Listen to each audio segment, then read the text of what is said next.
ইরানের অন্যতম গুরুত্বপূর্ণ পারমাণবিক স্থাপনা ফোর্দো, নাতানজ ও ইস্পাহান এই ৩ স্থাপনায় বোমা হামলার কথা নিশ্চিত করেছেন যুক্তরাষ্ট্রের প্রেসিডেন্ট ডোনাল্ড ট্রাম্প। এই হামলাকে জঘন্য কর্মকাণ্ড বলে আখ্যায়িত করেছে ইরান। দেশটির পারমাণবিক এজেন্সি জানিয়েছে শত্রুর হামলা আন্তর্জাতিক আইন লঙ্ঘন করেছে। এই ঘটনা নিউক্লিয়ার নন প্রলিফারেশন চুক্তির লঙ্ঘন বলেও দাবি সংস্থাটির।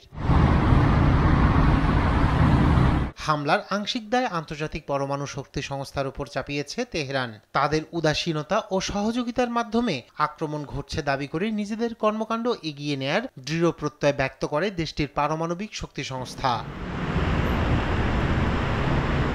হামলার তীব্র নিন্দা জানিয়েছে ইয়েমেনের ইরান সমর্থিত বিদ্রোহী গোষ্ঠী হুতি। যুক্তরাষ্ট্রের হামলাকে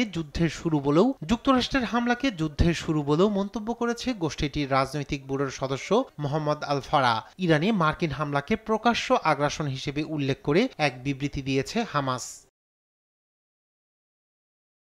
যুক্তরাষ্ট্রের হামলায় সংঘাতের তীব্রতা ভয়াবহভাবে বৃদ্ধি ঘটাতে পারে বলে জানিয়েছেন জাতিসংঘের মহাসচিব অ্যান্তোনিও গুতেরেস। সামাজিক যোগাযোগ মাধ্যম এক্সের এক পোস্টে তিনি সতর্ক করে বলেছেন, মধ্যপ্রাচ্যের সংঘাত দ্রুত নিয়ন্ত্রণের বাইরে চলে যেতে পারে।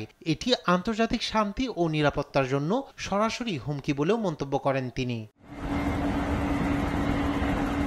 ট্রাম্পের এই পদক্ষেপের প্রকাশ্যে সমালোচনা করেছেন ডেমোক্র্যাট দলের একাধিক কংগ্রেস সদস্য।